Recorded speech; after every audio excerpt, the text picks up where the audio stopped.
Avec Energy Observer, on est arrivé en Sicile, cette grande île au sud de l'Italie, terre des agrumes, des volcans, du grand bleu. Mon frère est champion du monde. Mais aussi emblème du réchauffement climatique en Italie. Ici, on a enregistré des températures allant jusqu'à 49 degrés. Décarbonation en Italie, c'est parti. L'accord de Paris est accepté. Drill, baby, drill. China carbon neutral by 2060. Bla bla bla. Les enfants, ils vont vivre dans un monde à plus 5 degrés. La France a un plan.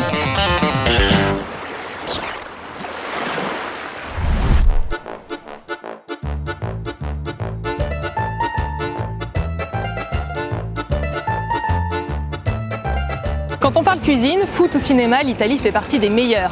Mais elle est aussi sur le podium des plus grands émetteurs de CO2 en Europe, juste après l'Allemagne et la France. Les 60 millions d'Italiens pèsent chacun 6,3 tonnes de CO2 équivalent par an. C'est plus ou moins le poids de 18 000 pizzas. La faute à une grande dépendance aux énergies fossiles dans l'industrie, les transports, mais aussi dans les foyers. À tel point que certains ici se posent même la question de revenir au nucléaire. Après Tchernobyl, les centrales avaient été fermées par référendum. Il y a eu 3 référendums en 1987. 80% des voix étaient pour la suppression des centrales nucléaires. Mais c'est pas encore gagné, le non l'a encore largement emporté lors d'une nouvelle consultation en 2011. Si le pays a déjà bien réduit ses émissions en 30 ans, L'Italie fait sa part. Giorgia Meloni s'engage à aller encore plus loin.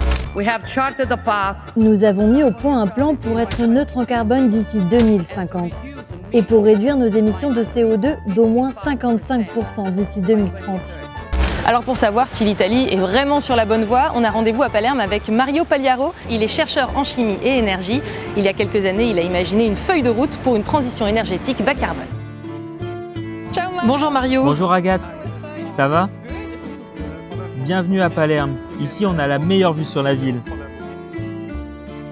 Italie neutre en carbone d'ici 2050, possible ou pas? C'est possible, mais difficile à atteindre à cause du montant de l'investissement nécessaire. L'Italie a besoin de 500 milliards d'euros.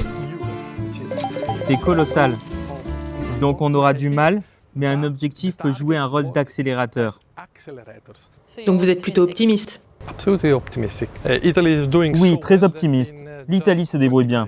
En 25 ans, on a réduit les émissions de carbone de près de 25%. Est-ce que vous diriez que l'Italie est un bon joueur? Oui, c'est un très bon élève. En 2024, 42% de la consommation d'énergie provenait de ressources renouvelables. Quel est le plan de façon générale?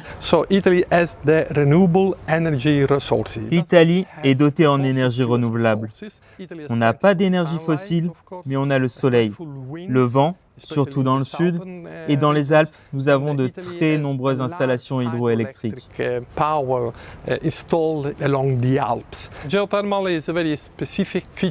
On a aussi la géothermie qui produit 6 milliards de kilowattheures par an.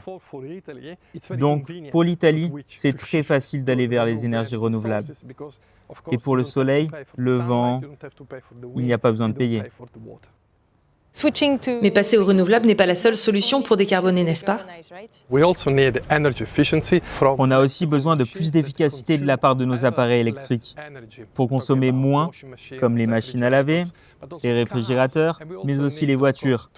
On doit aussi améliorer notre capacité de stockage pour toutes ces énergies renouvelables. Est-ce que ces objectifs sont suffisamment ambitieux?